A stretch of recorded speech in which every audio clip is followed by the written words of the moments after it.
So at the moment, of course, he won't get that stuff. But at the same time, how much, by having an unrealistic amount of demands, how many additional demands can he get fulfilled by Donald Trump's administration, which he shouldn't get? You see what I mean? So he won't get control over all of Ukraine, but we have to still keep in mind what was his ultimatum about in December 2021, which was pretty much, to translate it in simple terms, give us back all of Central and Eastern Europe, or at least most of it. That was his first demand. So now the demands are probably scaled down quite significantly, but Kyiv is really, really important for him. So he'll want something more than just those territories, is my guess. And I hope the answer from Ukraine, it'll be obviously a no, but from allies and from the United States in particular will be forget it. I suppose the big question for 2025, Michael, when it comes to the war in Ukraine is, can Donald Trump achieve some kind of peace deal? He has said in the last 24 hours that he believes he's making progress towards bringing peace to Ukraine. How do you rate his chances of actually doing that? More than zero. But I'm not exactly sure quite how much more than zero, but I do not think that there is a genuine chance that Trump can succeed in obtaining peace. Maybe a ceasefire, which will most likely not be respected, but peace is actually, as I see it, quite far away. Mainly because there's no reason for Vladimir Putin to actually agree to a peace deal along the lines that Keith Kellogg and Donald Trump seem to have been proposing.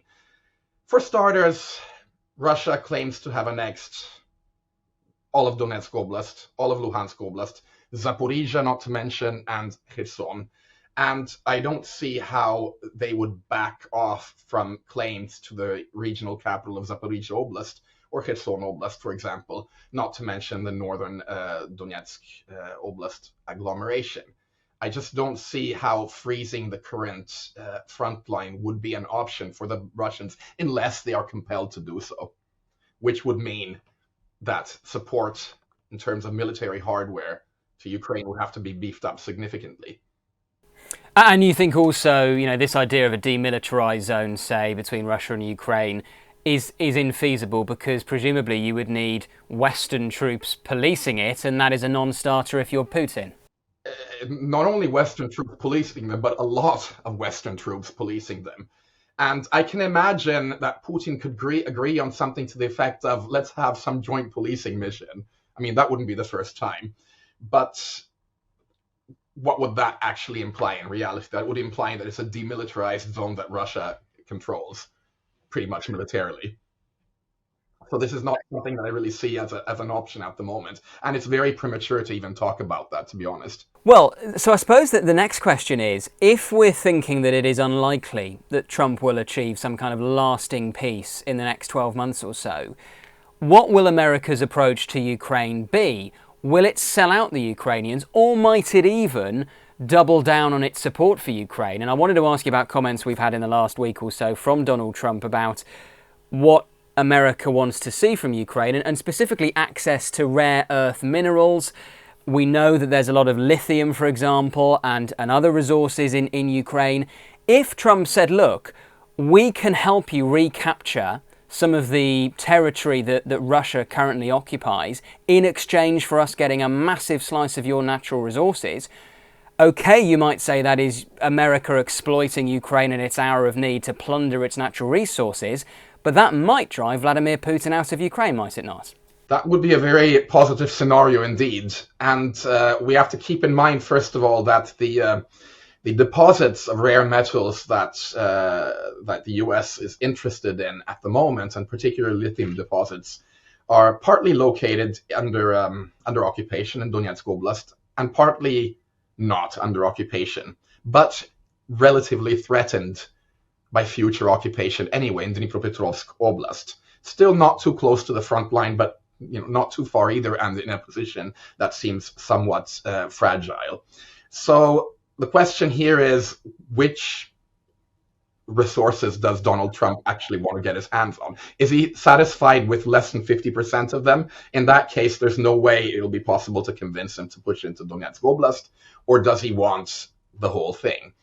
It's very, very difficult for me to even imagine what he might be thinking and whether he even knows where these deposits are located. Hopefully he does, of course. But this would indeed be a way for Zelensky to work in the future.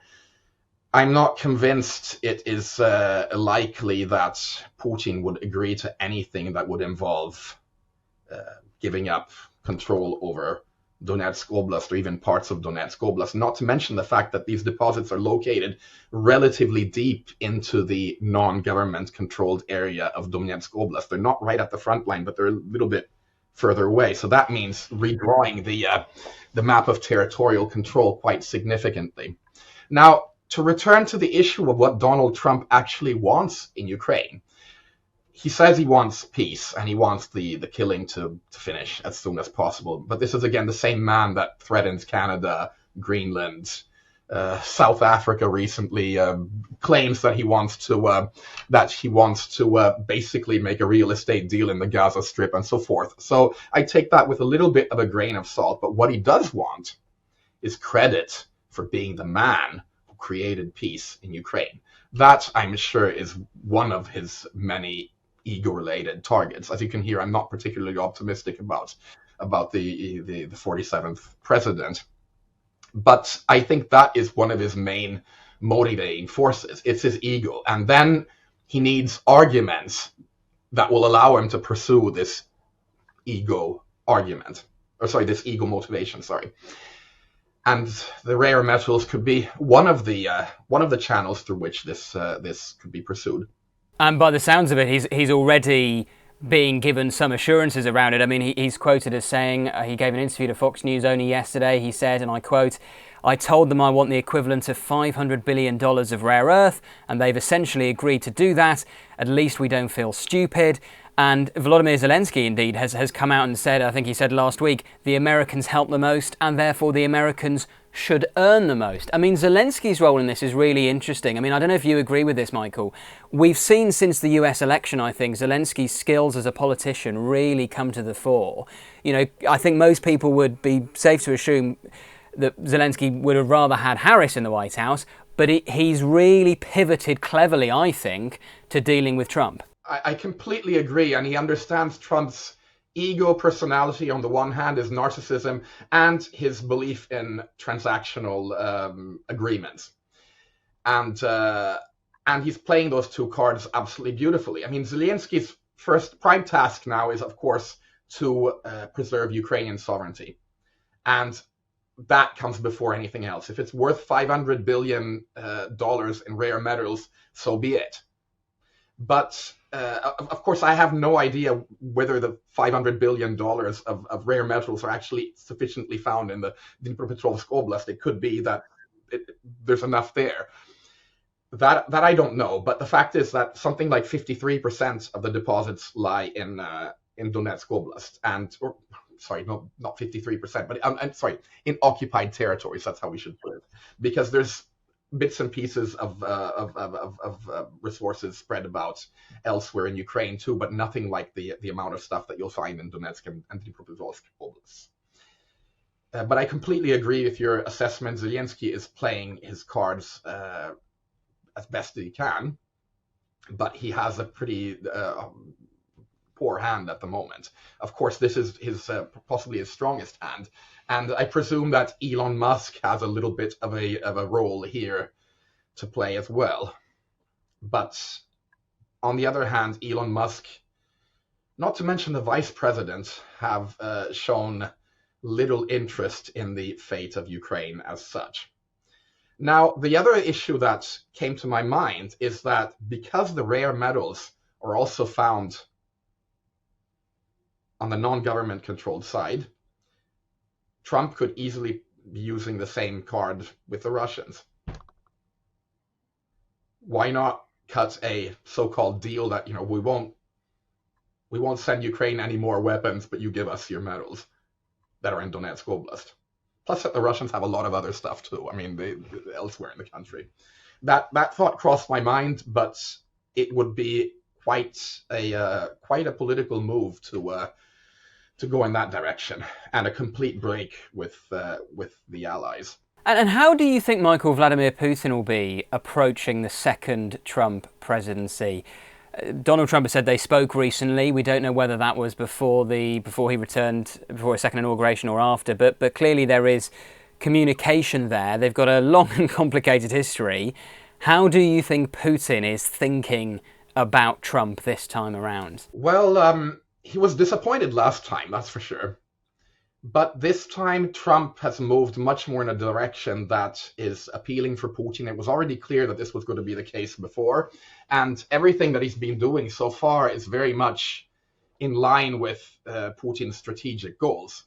First and foremost, the continued and very deep-going polarization of American society, which preferably should also stretch to a polarization between U.S. foreign policy and the interests of Western or NATO ally countries. So in that sense, I think that Putin will just wait and see what happens and will try to play Trump's ego just the same way that Zelensky is trying to do. And he too is skilled in that respect. I mean, he has his background in intelligence agencies. That doesn't hurt. To be honest, I'm afraid that Putin will simply play Trump. You think even though Donald Trump has this reputation, or certainly likes to foster this reputation of being a deal maker and the man who comes out on top in negotiations, you still fear that it will be Putin who gets the better of Trump? I mean, the important thing for Trump is to sell whatever deal he has as a great victory. And by the way, that's the same important spot for Putin. He wants to sell whatever deal he gets as a victory. And the problem, of course, is that so Putin had two goals that he claimed motivated his invasion of Ukraine. Denazification, which means de-Ukrainianization and Russification, and demilitarization, which means to subjugate Ukraine, to get rid of any sovereignty it has. That's its two general goals, which means that in turn, what he will want at some point is his man in Kyiv. So he wants control of Kyiv. And that connects to all of the historical or pseudo-historical narratives of Russia and Ukraine being a single unity and being historically linked for 1,000 years and so forth. He wants recognition as a great power, and Trump will be happy to give it to him. He's already given him that kind of recognition in the past by saying, what a great leader he is, and that he's a great friend of his, and that they get along great. I mean, he's getting close to that. He will want to avoid all threats to his regime. That's probably even the most important criterion for the moment. Make sure that he and his lackeys stay in power. He will want to get rid of sanctions, and I can imagine Trump cutting some kind of deal that will reduce them, even though he's talking about increasing them at the moment. He will want to have as much land as possible with as little effort as possible. In other words, he will want to try to cut a deal where he gets Donetsk, Luhansk, Kherson, Zaporizhia Oblast, all of them for free. In other words, that the Ukrainian troops would be retreating without putting up a fight. And that I don't see happening. And I don't see how the Americans could force that upon the Ukrainians, except by completely ending all military aid. And that would also have to be, the European countries would have to follow suit for that to be a successful strategy from the Russian perspective. And he will want recognition of these annexations, not just de facto control, but actually international recognition. But then that raises another issue, because assume the Russians got control over Zaporizhia, which is a really big city. It's got its huge steelworks, hydroelectrical power generation facilities, the Demilitarized power plant, which, by the way, has been struck by missiles a few times without being destroyed. It's a solid structure, built with the know-how of American engineers back in the 30s, as a matter of fact. But then what you do with Dnipro, the nearby city, which is the fortress of Ukrainian military technology know-how.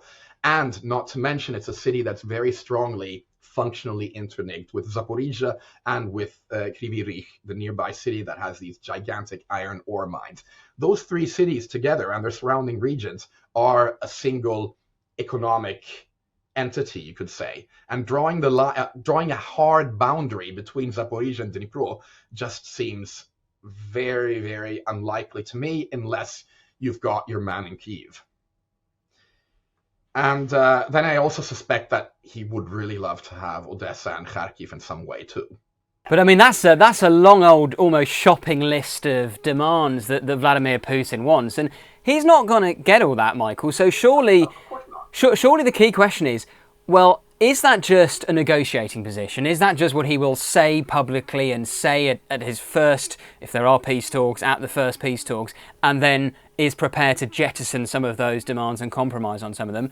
Or do you think Vladimir Putin actually believes he can get that, and if he's determined to try and keep demanding that, does he not risk aggravating Donald Trump, who, you know, Keith Kellogg has previously suggested if Putin does not make serious concessions, we will arm Ukraine to the teeth?